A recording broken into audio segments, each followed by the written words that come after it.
बड़ी खबर इस वक्त बिहार से आ रही है, जहां पप्पू यादव के टिकट पर आरजेडी ने पेंच फंसा दिया है।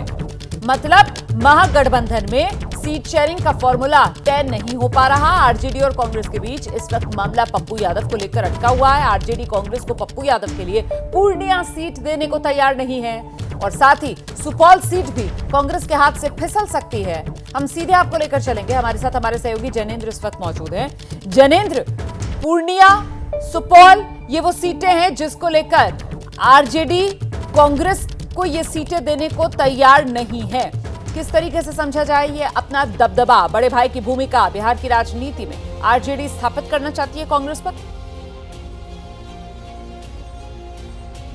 बिल्कुल, देखिए इसमें तो कोई दो राय है ही नहीं कि आरजेडी में जो माफ करिए बिहार में जो विपक्ष का गठबंधन है उसमें आरजेडी की भूमिका बड़े भाई की है और लालू यादव समय समय पर इस बात को जताते भी रहते हैं। जहां तक पप्पू यादव का सवाल है तो पप्पू यादव की एंट्री तो हो गई कांग्रेस पार्टी में, लेकिन उनके लिए लालू यादव किसी भी सूरत में पूर्णिया सीट छोड़ने को तैयार नहीं है और उसके पीछे वजह पप्पू यादव नहीं है, वजह लालू यादव के अपने राजनीतिक समीकरण है। वहां उस सीट से लालू यादव बीमा भारती को टिकट देना चाहते हैं और जाहिर सी बात है उन्होंने अगर तय कर लिया है तो कम से कम वो पप्पू यादव के लिए तो अपनी जो सोच है वो नहीं बदलेंगे, अपना फैसला नहीं बदलेंगे। बड़ी बात यह है कि पप्पू यादव की एंट्री के बाद अब सुपौल सीट जो कोसी इलाके की एक अहम सीट है वो कांग्रेस के खाते में पहले बताई जा रही थी, अब मेरे सूत्र बता रहे हैं कि वो सीट भी फंस गई है क्योंकि आरजेडी को आशंका है कि कहीं सुपौल सीट से पप्पू यादव के बेटे को कांग्रेस टिकट ना दे दे। तो कल जो अंदर खाने बैठक हुई है उसमें इस सीट पर भी चर्चा हुई है और आरजेडी की तरफ से दो टूक कह दिया गया है कि पूर्णिया तो सीट नहीं देंगे, अगर सुपौल को लेकर कुछ ऐसी तैयारी है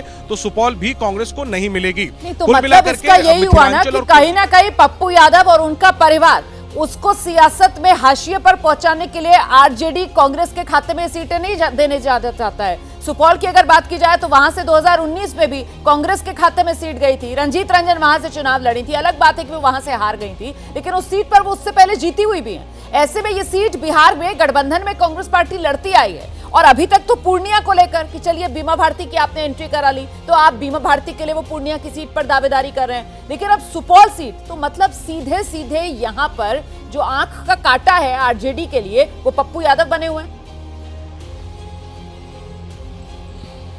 बिल्कुल, क्योंकि कहीं ना कहीं आरजेडी को यह संकेत है कि वहां से पप्पू यादव अपने बेटे को लड़ा सकते हैं और यही बात आरजेडी को चुभ रही है और इसीलिए आरजेडी ने साफ कर दिया है। बल्कि हम आपको बताएं कि जब पप्पू यादव मिलने गए थे लालू यादव से कांग्रेस में शामिल होने से पहले, लालू यादव ने उन्हें कहा था कि आपको मधेपुरा लड़ना चाहिए। हालांकि पप्पू यादव ने कहा कि उन्होंने तैयारी पूर्णिया में की हुई है। पप्पू यादव भी पूर्णिया छोड़ने को तैयार नहीं है, हालांकि इसकी पुष्टि होनी अभी बाकी है, लेकिन पप्पू यादव के करीबी सूत्रों का कहना है कि अगर पूर्णिया की सीट आरजेडी नहीं देती है तो फिर वहां पर पप्पू यादव जो है वो निर्दलीय भी चुनाव लड़ सकते हैं। हालांकि इसकी पुष्टि के लिए अभी हमें थोड़ा इंतजार करना होगा। तो कुल मिलाकर के पूर्णिया और सुपौल पर बात अभी भी नहीं बनी है, लेकिन आरजेडी कांग्रेस को 9 सीटें देने पर तैयार हो गई है रोमाना। और अब हम पप्पू यादव से सीट बंटवारे का जो फार्मूला है उसकी खबर भी दर्शकों को दे दें कि आरजेडी बिहार में कांग्रेस को 9 सीटें देने को तैयार हो गई है। उसमें पूर्णिया की सीट नहीं है, सुपौल भी फंस सकती है, लेकिन बदले में आरजेडी कांग्रेस को कह रही है कि आप झारखंड में हमें 2 सीटें दीजिए।